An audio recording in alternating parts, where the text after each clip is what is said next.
สบายดีFC มื้อนี้ทีมงานงัวเผาเฮาส่วนหนึ่งมาหารับจ้างอยู่แถวบ้านนางงมเก้านี่แหละรับจ้างมาอย่างตีเมียนขี้งัวให้เขา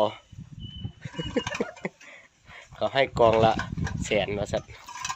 จัดใช่ไหมทีมงานเฮานะมื้อนี้ได้กองละ100,000เฮ็ดเลยเฮาโอ้ยโอ้ขอบใจนายจ้างด้วยเอาน้ำมาให้กินโอ้มารับจ้างวันนี้นะเจ้าของเฒ่าแก่สุดก้อนมันไหลลงในเบิดนี่เนี่ยคนเกาหลีเบิ่งสุดก็ฮู้นะมันเป็นคนเกาหลีนะเนี่ยเกาหลีซ้อมไปทำงานเกาหลีโอ้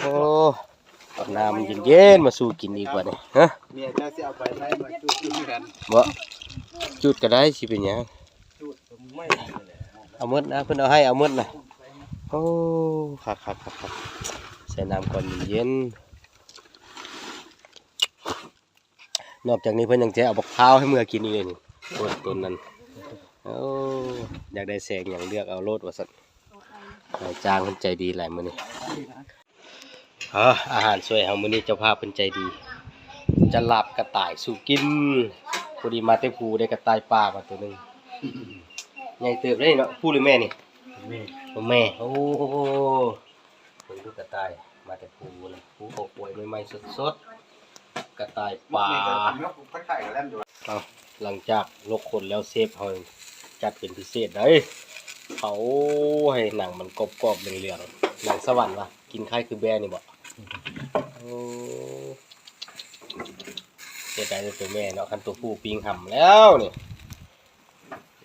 เนี่ยนี่ว่ะต้องได้เผาอันนี้ให้หนังมันกรอบๆเหลืองๆมันบ่โทครับแท้จับไปเลยเอาสุกแล้วอบเผาปะซีมันก่อนเป็นยังไงอบกระต่ายแซ่บๆรสชาติแซ่บอยู่บ่เนาะซีมันกันเด้อ FC เด้อ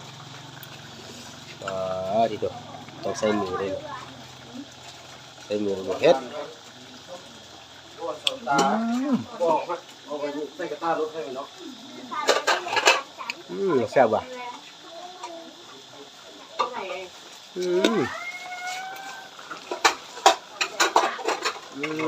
รสชาติพอดีเลย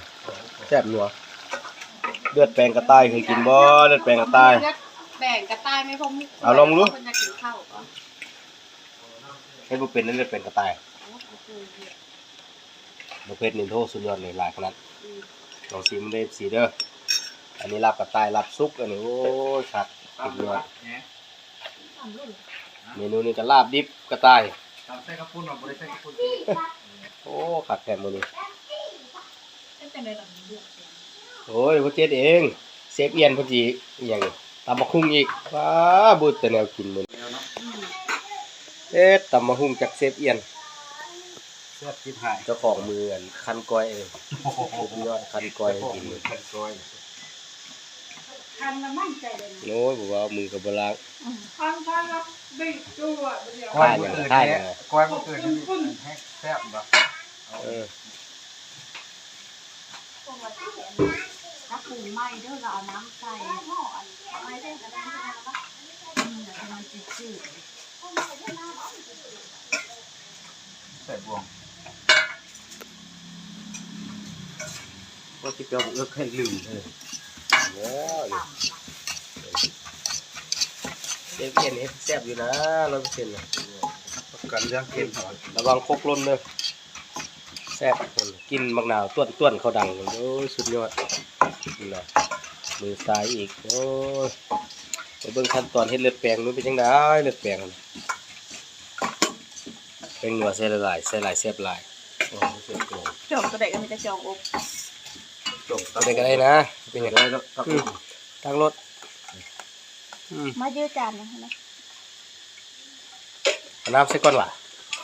2 ใบโอ้น้ำใส่ก่อนตำแบบเลยปูเลยครับ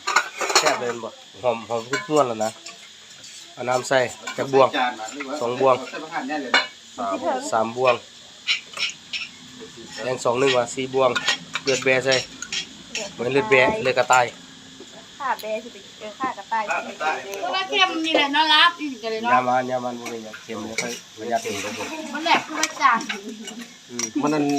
เทียนพอดีเลยเนี่ย มันแหลก ถูกอบ รับตายอยู่ว่าเค็มว่าเค็ม ตักวัดวะนี่ แต่เสียมหายจงไว้เพิ่นกินแรงเด้อเอ้ยหลายปานนี้ บ่จุกเลยผงนึงมันกินแรงน่ะ บ่ ไอ้ บ่ ขับ กิ นี่ น บอก สิ กินซีนอีกผงนึงกินงูเหรอ บ่กินซ้ำนี้ก็เหลือเพื่อละเกรงมกเกรงใจเพิ่นหลาย เขาปั่นก็มาตลอด โอ้ยปีนึงมา2-3เทื่อ เสื้อสิมาได้เป็นธรรมดาเลย บุญบ้านกับ บ่มา ปะให้ห้างเครื่องแต่ก็บ่มา จับเลยกินรถ เอาจัสติ จับคลิปเนาะจับเป็นคนไทยคลิป เอามาให้หยังเนาะ อัน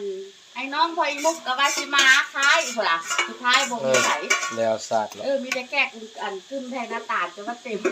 เฮ็ดกับคุณเวลาใครจะมีผู้กินให้เนาะโอ้ยสิได้ชิมดูเลือดแปลงกระต่ายโอเคบ่เค็มสุดยอดอาหารมื้อนี้ลาบกระต่ายอบกระต่ายลาบดิบกระต่าย เอาเสื้อไหล อันนี้ลาบซุปตำมะฮุ่งเฮียเอียนโอ้สุดยอด จะภาพมา ก่อนอื่นนี่พา FC มาชิมตำมะฮุ่งเฮียเอียนก่อนคำใหญ่ๆรสแซ่บๆนี่โอ้ยเป็นตาแซ่บหายเฮ็ดเบิ่งดู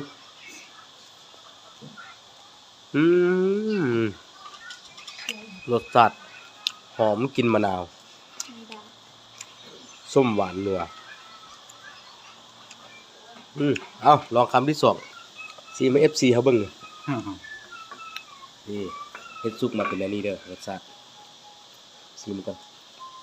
เงินเบาเท้าเลย เฮ็ดเบิ่งก่อน ก้อนเข้าปากเจ้าของ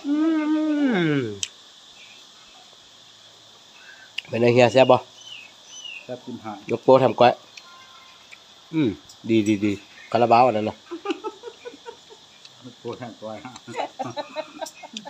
เอามาเบิ่งอบเล็กบาดได้บ่เด้โอ้อบนี่เป็นตอนอบนี่ หมดแล้วนะหมอต้มนี่นะพ่อมุก ครบมันบ่ได้เติมเลยเนาะ พอดีอบ ตอนใส่หวานนิดๆพอดี มันจะปาดเลยนะ กินกันเด้อ FC เด้อโอ้แซ่บหลาย